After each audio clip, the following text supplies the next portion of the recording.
Hello दोस्तों, कैसे हो आप लोग। लास्ट क्लास में हमने एक बहुत शानदार एप्लीकेशन चीज़ सीखा था, parent child relationship in motion graphics. Hope उस क्लास से आपको वैल्यू मिला होगा। अगर आपने उस क्लास को अटेंड नहीं किया तो मैं यहाँ पे लिंक दे दूंगा, आप जाइए सबसे पहले उस क्लास को कंटिन्यू कीजिए। तो चलिए आज हम सीखते हैं blending mode and layer style in motion graphics. जबकि ये ब्लेंडिंग मोड और लेयर स्टाइल हम ऑलरेडी फोटोशॉप की क्लास में कर चुके हैं। जैसे ही फोटोशॉप पे ग्राफिक्स रिलेटेड मोशन आपके लेयर स्टाइल और ब्लेंडिंग मोड होते हैं, उसमें इसमें भी हम ये चीज़ कंटिन्यू कर सकते हैं। तो हाय, मैं हूँ आपका अमित सर और आप देख रहे हो डिजिटल अमित वो चैनल, जहाँ पे आपको मैं वैल्यू देता रहता हूँ graphic designing, web designing, development, video editing, motion graphics and make money online. तो चलिए ज़्यादा देर ना करते हुए वीडियो को स्टार्ट करते हैं।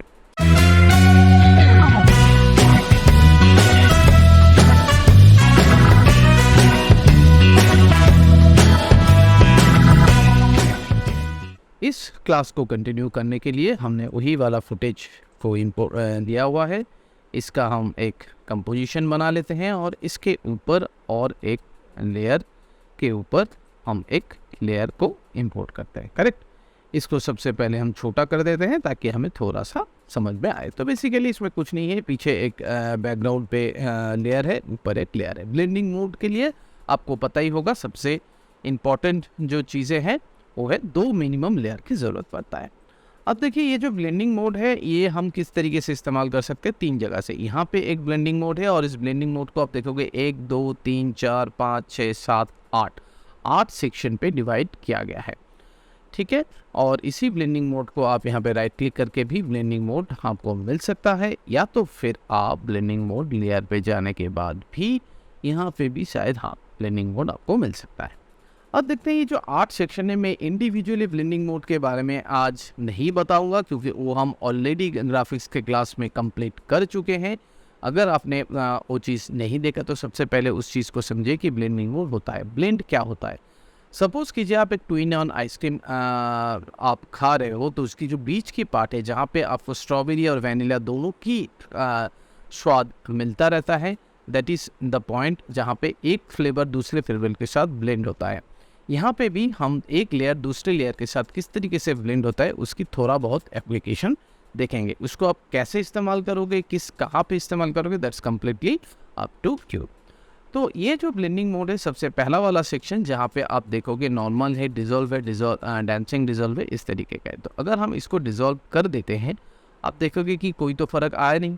तो हम क्या करते हैं, हम सिंपली इसकी ऑपोसिटी को थोड़ा सा चेंज करते हैं। जैसे ही आप इसके ऑपोसिटी को थोड़ा चेंज करोगे तो आपको दिख जाएगा कि ऊपर वाले लेयर जो है नीचे वाले लेयर के साथ एक डिज़ोल्व फॉर्मेट में ब्लेंड हुआ है। और क्योंकि हमने ऑपोसिटी के साथ खेला है तो इसकी जहाँ जहाँ इसकी ऑपोसिटी हमने डिफॉर्म किया है उस जगह पे इस डिज़ोल्व को हम देख सकते हैं। Correct. That is the first section जहाँ पे ये डिज़ोल्व है। सेकेंड जो सेक्शन है that is dark in multiply colour burn, आपको देख के ही लग रहा होगा कि ये एक डार्क कलर को इंडिकेट करता है। आपको पता ही होगा कि जब हम मल्टीप्लाई करते हैं तो ऊपर वाले लेयर नीचे वाले लेयर के साथ डार्क कलर के हिसाब से मल्टीप्लिकेशन होने के बाद इस तरीके का एक लेयर फॉर्मेट करके देता है।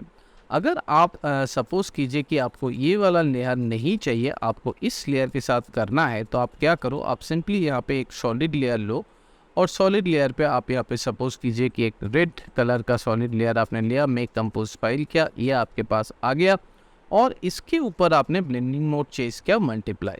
तो जैसे आप ब्लेंडिंग मोड चेंज करोगे आप देखोगे कि ऊपर वाले लेयर किस तरीके से नीचे वाले लेयर के साथ आराम से ब्लेंड हो चुका है। और ज़्यादा से ज़्यादा हम सॉलिड लेयर के ऊपर ही इस तरीके के एप्लीकेशन करते रहते हैं, ये ब्लेंडिंग मोड करते रहते हैं।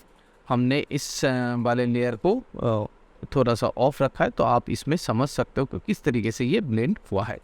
मल्टीप्लाई के अलावा यहाँ पे आप कलर बर्न भी कर सकते हो। जैसे आप कलर बर्न करोगे तो आप देखोगे कि जो कलर आपने यहाँ पे इनपुट के तौर पे दिया हुआ है वो कलर किस तरीके से बर्न हुआ है नीचे वाले लेयर की जगह पे। करेक्ट। नेक्स्ट सेक्शन पे हम आ जाते हैं जहाँ पे ऐड लाइट एंड स्क्रीन इस तरीके का है और हम यहाँ पे करते हैं स्क्रीन, जहाँ पे आप देखोगे पिछले एग्जाम्पल पे, पिछले सेक्शन पे हम जितना डार्क के साइड पे हम जा रहे थे, इस पर्टिकुलर सेक्शन पे हम उतना ही लाइट एंड सेक्शन पे काम कर रहे हैं।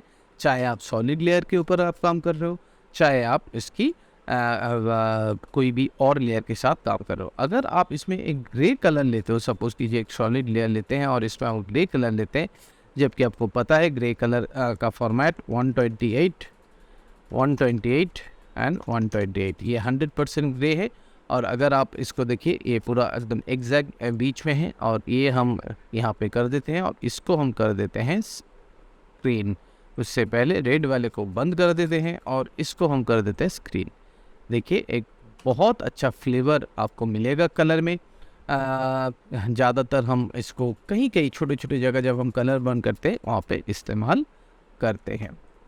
इसके बाद हम चले जाते हैं overlay, soft light, hard light. हम जब ओवरले होता है, जब मतलब एक लेयर दूसरे लेयर के साथ मिक्स हो जाता है, करेक्ट, एक लेयर दूसरे लेयर के साथ मिक्स हो जाता है, तब हम करते हैं इस तरीके का ओवरले सेक्शन। जैसे कि यहाँ पे देख रहे हो कि ये 50% ग्रे है। अब हम यही रेड लेयर पे अगर हम ओवरले देते हैं, देखिए ये किस तरीके से एप्लीकाई होगा। मगर जहाँ पे अब ग्रे हमने दिया, मगर वहाँ पे उस सेम तरीके से ओवरले हुआ नहीं। ये चीज़ आपको ध्यान में देना है। अब देखते हैं डिफरेंस। डिफरेंस क्या होता है कि एक कलर दूसरे कलर के साथ वैल्यू के हिसाब से डिफरेंस है। अब मैं क्या करता हूँ, आपको एक बहुत शानदार एग्जांपल दिखाता हूँ। यही लेयर का एक कॉपी ले लेता हूँ, Ctrl+D। अब इस पर्टिकुलर लेयर को जैसे ही मैं डिफरेंस कर दूंगा, देखो आप ब्लैक दिखोगे। क्यों ब्लैक दिखोगे? क्योंकि उसको नीचे वाले लेयर पे जो कलर है नॉर्मल करते हैं, सपोज कीजिए कि इसकी ब्लू है, दूसरे वाले लेयर को जैसे ही मैं डिफरेंस कर देता हूँ तो वो ब्लू की बिल्कुल अपोजिट हो जाता है। जैसे ही अपोजिट हो जाता है तो दोनों मिक्स होके एक पूरा ब्लैक, क्योंकि हर एक पिक्सल का कलर इसमें इन्वर्ट फॉर्मेट में काम कर गया। जैसे ही मैं इसको मूव करूँगा तुरंत इसकी कलर दिखने को आ जाएगा। ये चीज़ क्योंकि जैसे ही मैं थोड़ा सा पिक्सल मूव करता हूँ तो एक पिक्सल दूसरे पिक्सल में जो डिफरेंस कलर हो रहा है उस कलर पे ध्यान, मतलब उस कलर पे एग्जैक्टली नहीं जा रहा है, और उस चीज़ को हम फॉर्मेट में बना सकते हैं। That is called difference. अब हम क्या करते हैं, जैसे कि यहाँ पे एक सॉलिड हमने रेड लेयर लिया था और इसका हमने ओवरले किया था, इसको हम नॉर्मल कर देते हैं और इसको थोड़ा सा छोटा करते हैं, ठीक है। और इसको हम ले आते हैं इसके नीचे और इसको हम करते हैं ह्यू सैचुरेशन कलर। जो HSL है, ये बेसिकली हम दो लेयर के ऊपर काम करते हैं, जहाँ पे हम ह्यू सैचुरेशन, मतलब जो हमको पता ही है कि उसके अंदर कितना कलर है, उस चीज़ को दिखाने के लिए हम करते हैं। जैसे कि हमने ग्रे लेयर को पोर्ट्रेट करते हैं, इस पर बहुत अच्छा एक शानदार फॉर्मेट में आता है। जैसे कि ग्रे लेयर पे हम सैचुरेशन वैल्यू कर देते हैं तो बिल्कुल एक ब्लैक एंड वाइट फ्लेवर हम आते हैं इसमें। हाँ, तो इसकी जो ट्रांसफॉर्मेशन है वो भी आप थोड़ा सा आगे जाके जब हम मास्किंग करेंगे तो हम मास्किंग सीखेंगे, तो उस टाइम पे हम ये चीज़ देखेंगे किस तरीके से कलर से ब्लेंड होके बिल्कुल ग्रे की तरफ, एक ग्रे शेड हम जैसे बोलते हैं, उस ग्रे शेड की तरफ ये पूरा चीज़ चला गया है। सॉरी। तो हम उसको ना करते हुए अब चले जाते हैं एक रेड ऑब्जेक्ट के पास और यहाँ पे हम करते हैं स्टेंसिल अल्फ़ा। जैसे ही हम स्टेंसिल अल्फ़ा करेंगे आप देखोगे कि उतना ही एरिया के अंदर से आपको सिर्फ उसके नीचे वाले लेयर दिखेंगे और उसकी आगे की जो साइड की पोर्शन है वो नहीं दिखेंगे। इसी चीज़ की इन्वर्स करते हैं हम सेल्यूलॉइड अल्फ़ा। सेल्यूलॉइड अल्फ़ा पे उतना ही एरिया को आपको नहीं दिखेंगे और उसकी आगे वाले लेयर जो है वो सारे दिख जाएंगे। इसका मतलब ये नहीं कि इसका कलर ब्लैक हो गया है, ये बेसिकली अल्फ़ा चैनल जिसको हम बोलते हैं, ब्लैक इज़ अ ट्रांसपेरेंट और वाइट इज़ ए आपके ओपेक कलर होते हैं, वो चीज़ होते हैं आपके यहाँ पे अल्फ़ा चैनल। सेम चीज़ आप यहाँ पे कर सकते हो, जहाँ पे आप देखोगे कि stencil luma and stencil alpha. ये चीज़ बेसिकली क्या होता है, ये आप अगर ग्रेडियंट अप्लाई करोगे तो उस जगह पे आप देखोगे कि आधा पोर्शन आपको दिखेगा और आधा पोर्शन नहीं दिखेगा। तो that is the format of kind of blending mode जो कि आप इसमें इस्तेमाल कर सकते हो। तो ओवरऑल बात ये है कि ये जो ब्लेंडिंग मोड होता है, ये ब्लेंडिंग मोड एक ऐसा चीज़ है जहाँ पे एक लेयर दूसरे के साथ किस तरीके से घुल मिल जाता है, उस चीज़ को हम किस तरीके से प्रेजेंट करते हैं अपने कंपोजिटिंग में, that is called blending mode. अब हम आते हैं इसकी लेयर स्टाइल के ऊपर। लेयर स्टाइल में हम देखते हैं कि ये जो है इसको हम बिल्कुल नॉर्मल पोजीशन पे ले आते हैं, ग्रे को हमें नहीं चाहिए फ़िलहाल, इसको बंद कर देते हैं। और ये जो हमारे पास एक रेड शेप लेयर या सॉलिड लेयर है, शेप नहीं है, अगर हम एक शेप लेयर बनाते हैं, चलिए एक शेप लेयर भी बना लेते हैं और इसके अंदर हम एक सिंपली स्टार बनाते हैं, करेक्ट। और इस स्टार के ऊपर अगर लेयर स्टाइल देना चाहे तो हम यहाँ पे लेयर स्टाइल पे आते हैं और यहाँ पे देखिए ड्रॉप शेडो, जो आप फोटोशॉप वगैरह में देखते हो सेम लेयर स्टाइल आपको यहाँ पे मिल जाता है। जैसे कि यहाँ पे ड्रॉप शेडो वगैरह है, और जैसे ही आप यहाँ पे ड्रॉप शेडो अप्लाई करते हो, देखिए इसमें दो चीज़ आपके पास आ जाता है, एक है ब्लेंडिंग मोड, एक है ड्रॉप शेडो। यहाँ पे जो ब्लेंडिंग मोड आता है वो सिर्फ और सिर्फ काम करता है उसकी जो लेयर स्टाइल है उस लेयर स्टाइल के ऊपर ही। जैसे कि इसकी जो हम थोड़ा सा इसके एंगल जो है वो चेंज करते हैं, परफेक्ट। इसकी जो डिस्टेंस है थोड़ा पीछे करते हैं, ऑपोसिटी थोड़ा कम करते हैं, थोड़ा सा डेप्थ लाने के लिए देखिए एक उभरता हुआ आपको दिख जाएगा। अब इसकी जो ब्लेंडिंग मोड है, अब अगर हम चेंज करते हैं तो ये लेयर की ब्लेंडिंग मोड नहीं है, ये ब्लेंडिंग मोड है उसकी जो आपने लेयर स्टाइल अप्लाई किया है उसकी। और इसमें अगर हम लेयर की रेड चैनल को बंद कर देते हैं, ग्रीन और ये सारे चैनल को बंद कर देते, देखिए आपको कुछ नहीं मिलेगा, सिर्फ ब्लू चैनल ऑन कीजिए, ब्लू और यहाँ पे जो रेड है उसके ऊपर काम करेगा। और ये जो ब्लेंडिंग मोड है आप देखोगे नॉट ओनली इसकी जो ड्रॉप शेडो है इसके ऊपर अप्लाई हो रहा है, वो उसकी ओरिजिनल शेप के ऊपर भी अप्लाई हो रहा है। तो इस तरीके से हम तीनों RGB चैनल को ऑन कर देते हैं ताकि हमें पूरा ऑब्जेक्ट दिख जाए। यहाँ पे ग्लोबल लाइट है, इसको हम थोड़ा सा समझ सकते हैं, यहाँ पे ज़्यादा से ज़्यादा हम 3D लेयर के ऊपर काम करेंगे तब जाकर हम समझ पाएंगे।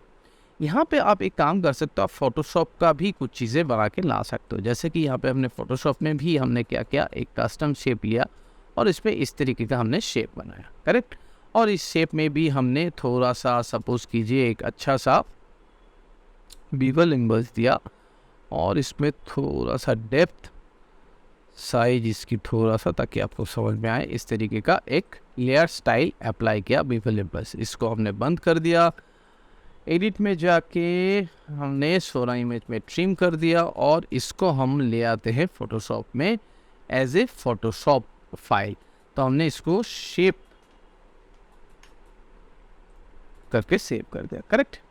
अब हम देखते हैं कि यहाँ पे जब हम इस पर इंपोर्ट करते हैं उस शेप वाले को, तब क्या आता है। मोशन ग्राफिक्स के अंदर हमने शेप इंपोर्ट किया, देखिए दो चीज़ होगा, इसमें एक आएगा एडिटेबल लेयर स्टाइल। जो लेयर स्टाइल आपने उसमें अप्लाई किया था, क्या आप उसको इस्तेमाल करना चाहते हो, या तो आप डायरेक्टली ये कर सकते हो या तो फिर आप मर्ज करके भी कर सकते हो। तो आपने मर्ज कर दिया, मर्ज करने पर क्या हुआ, यहाँ पे जो है शेप और बैकग्राउंड अलग अलग आए और शेप में देखिए कि वो जो लेयर स्टाइल है वो आपको नहीं मिल रहा है, करेक्ट। और अगर आप यहाँ पे उसी शेप को एडिटेबल लेयर स्टाइल के साथ इंपोर्ट करते, तब देखिए कि ये जो शेप 2 है और इस शेप के अंदर आपको ये लेयर स्टाइल मिल जाता। दोनों में फ़र्क समझ में आ रहा है। एक हमने मर्ज करके लिया जिसकी वजह से हमने वो जो फोटोशॉप का लेयर स्टाइल है वो नहीं मिला, यहाँ पे हमने एडिटेबल लेयर स्टाइल मिला, जबकि हमें लेयर स्टाइल जो है जो फोटोशॉप का है वो हमें यहाँ पे दिख रहा है। तो अगर आप कभी गलती से मर्ज करके ले आते हो और वो लेयर स्टाइल नहीं दिख रहा है तो आपको कुछ नहीं करना है, यहाँ पे भी लेयर स्टाइल पे जाके convert to editable layer style आप कर सकते हो। जैसे ही आप convert to editable layer style करोगे, तुरंत उसकी जो लेयर स्टाइल है, जो बीवल इमेज जो वैल्यू आपने वहाँ पे दिया था, वो सारा चीज़ आपको यहाँ पे दिख जाएगा और आपको यहाँ पे उसकी एक एनिमेट करने का मौका भी मिलेगा। तो बोलने का मतलब ये है, ये जो लेयर स्टाइल है ये सिंपली सीधा सीधा जो आपकी फ़ोटोशॉप में जितने सारे लेयर स्टाइल आप काम कर चुके हो, ये सारे उतने ही लेयर स्टाइल हैं। ये लेयर स्टाइल उतना खास यूज़ नहीं आता, हम कभी कभार टेक्स्ट लेयर पे थोड़ा सा शैडो वगैरह बनाने के लिए इस्तेमाल करते हैं, क्योंकि हमारा आफ्टर इफेक्ट्स का मेन ऑब्जेक्टिव यही है, इसमें हम मोशन ग्राफिक्स को किस तरीके से कंपोजिटिंग करें, किस तरीके से उसको प्रेजेंट करें ताकि हमें अच्छा मोशन ग्राफिक्स फिल्म बना सके। तो ये था ओवरऑल ब्लेंडिंग मोड और लेयर स्टाइल, जहाँ पे हम आज की क्लास में different types of blending mode and different type of layer style के बारे में थोड़ा सा डिस्कस किया। तो होप इस क्लास से आपको वैल्यू मिला होगा, आपने कुछ सीखा होगा। अगर क्या आपने वैल्यू लिया है इस क्लास से, थोड़ा सा कमेंट करके मुझे बताइए। कहीं पे भी दिक्कत आता है, समझ में गलती हो रहा है, समझ में भी दिक्कत आ रहा है, आप मुझे कहीं पे भी कांटेक्ट कर सकते हो। अगर इस क्लास से सही में वैल्यू मिला होगा तो इसको ज़्यादा से ज़्यादा लाइक शेयर करना मत भूलिएगा। चैनल पे नए हैं तो सब्सक्रिप्शन और बेल आइकन को प्रेस करना भी मत भूलिएगा। मैं एक लिंक दे रहा हूँ जहाँ पे जाइए और फ्री में डाउनलोड कीजिए एक ई बुक्स और उस इस बुक से आपको पता चल सकता है कि आपके पास एक बेसिक ग्राफिक डिज़ाइनिंग स्किल होने पर किस तरीके का करियर परस्यू आप कर सकते हो। तो thank you for watching this video. Thank you very much. मिलते हैं एक नए वीडियो में नए क्लास के साथ। तब तक के लिए गुड नाइट, गुड बाय।